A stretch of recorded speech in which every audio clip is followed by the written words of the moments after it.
This channel does not promote any violent, harmful, or illegal activities. All content provided by this channel is meant for an educational purpose only.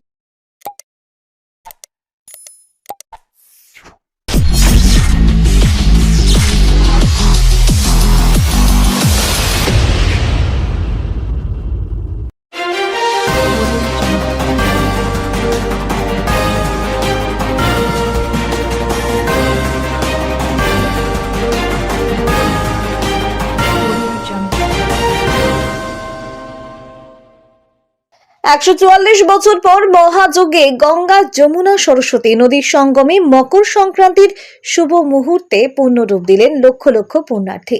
মহাকুম্ভের পবিত্র স্নান লক্ষ লক্ষ পুণ্যার্থীর। সোমবার মহাকুম্ভের মহাসঙ্গমে প্রায় ১.৫ কোটি পুণ্যার্থী ডুব দিয়েছেন। আর আজ মঙ্গলবার মকর সংক্রান্তির পবিত্র স্নানের শুভ মুহূর্তে লক্ষ লক্ষ পুণ্যার্থীর পূর্ণ ডুব দিলেন।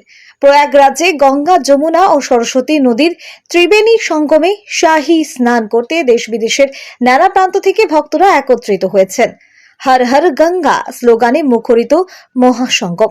এবার মহাপুণ্যকালের সময়কাল সকাল ৯টা ৩ থেকে সকাল ১০টা ৫০ পর্যন্ত, অর্থাৎ ১ ঘন্টা ৪৭ মিনিট। এদিন সূর্য ধনু রাশি থেকে মকর রাশিতে প্রবেশ করে এবং উত্তরায়ণ হয়। মহাকুম্ভ ২৬শে ফেব্রুয়ারি মহাশিবরাত্রির পবিত্র স্নানের মাধ্যমে শেষ হবে। ব্যুরো রিপোর্ট, আমার কলকাতা নিউজ।